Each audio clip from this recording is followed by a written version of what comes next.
tay êm ái ôi bàn tay khoan khoái, nhạc ru tiếng khóc chân ai. Bàn tay đưa anh đi gặp cuộc đời, một xuân bao dòng ai cũng là. Hello, Master. Yeah, we are back to business.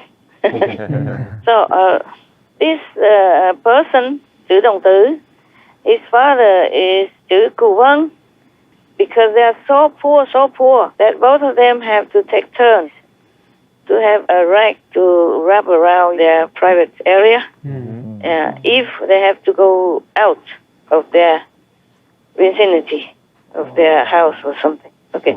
One day, his father died because he's been sick, very sick. And before he died, his father said to him, after I die, you should not use the rag to cover me, to bury me with. You must keep it so that you can continue to survive outside. When you want to go out, you wrap yourself. So don't give it to me. Right. But after his father, Cụ Văn, died, chữ động từ had no heart to bury him naked like that. So even though there's only one rag left for him to cover himself to go out for decency, he still used it to wrap around his father before he buried him. Such a very filial son, hey? Yes, Master. Very respectful. Yeah, who would be so loving and kind and respectful and filial like that. Most people would think about themselves first and would think, okay, he died already, what for would he need it? I need it more. It's normal thinking like that, but he must be a very good person somehow as well. I wasn't prepared, okay? I just did it quickly, so I didn't prepare.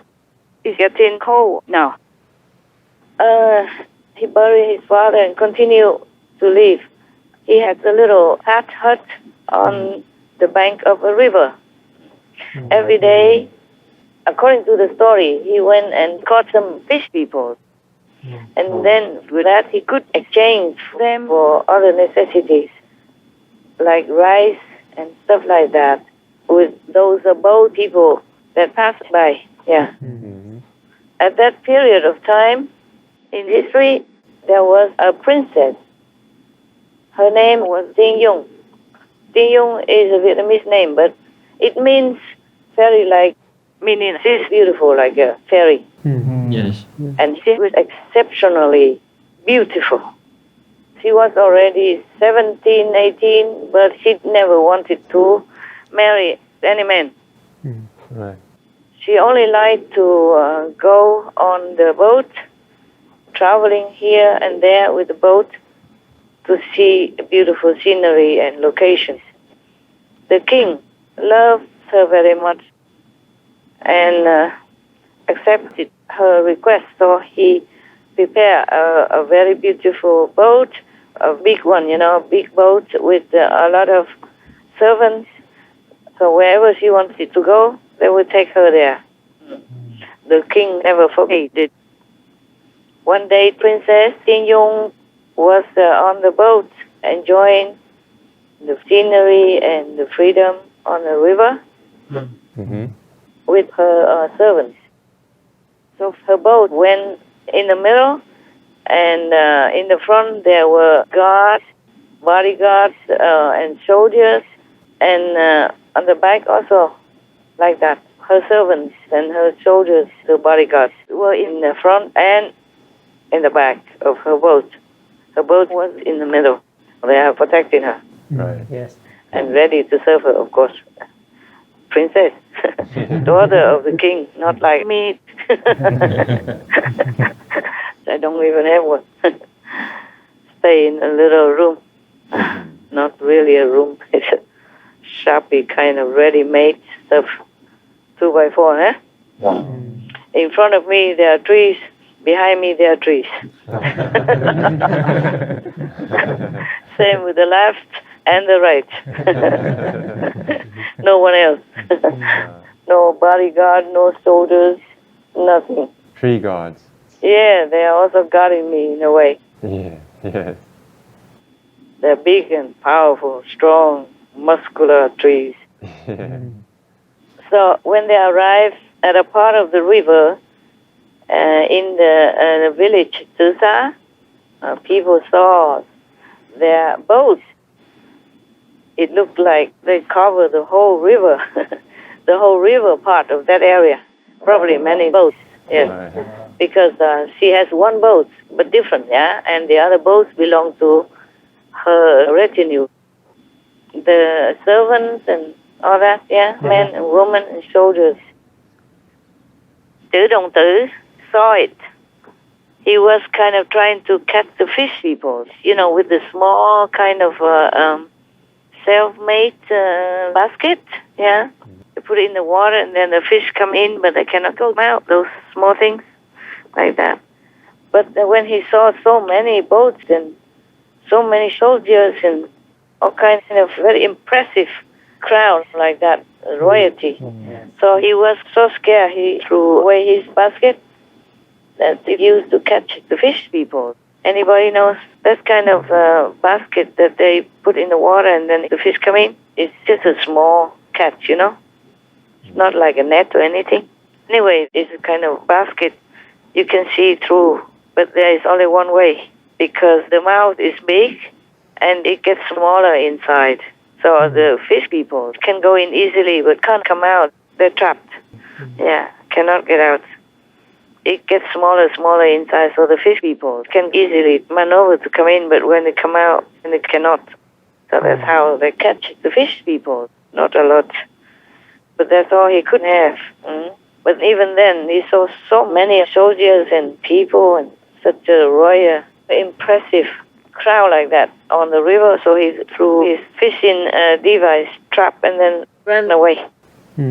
But he could not go very far because over there it's like a sandy river bank and there's nowhere else he couldn't run fast enough. So he went onto the river bank, but he kind of dug a hole in the sand and then he buried himself in there. Using sand to cover him as much as he could. The princess saw that it is a very beautiful river bank, and then here and there were some big trees that had good shade, very comfortable and very cool. So the princess loved it. So she ordered all her boats to anchor on the river bank. And then she selected a place which had nice shade from the big tree and asked her servants to kind of make a tent using a cloth to make a circle to cover one small area so that she could go inside to take a bath in private. She went inside, took off all her clothes, and then she stayed there splashing around, swimming a little bit. But she didn't know that wherever she was at that time, with even all the clothes hanging around her, it was exactly where Tử Đồng Tử was covering himself with the sand. Yeah. The way she was splashing around and digging the sand, and after a while, all the sand ran away. And revealing that man. So she saw him with all his splendor in the birthday suit. The princess was so startled and shocked and asked him, what is he doing there all naked like that?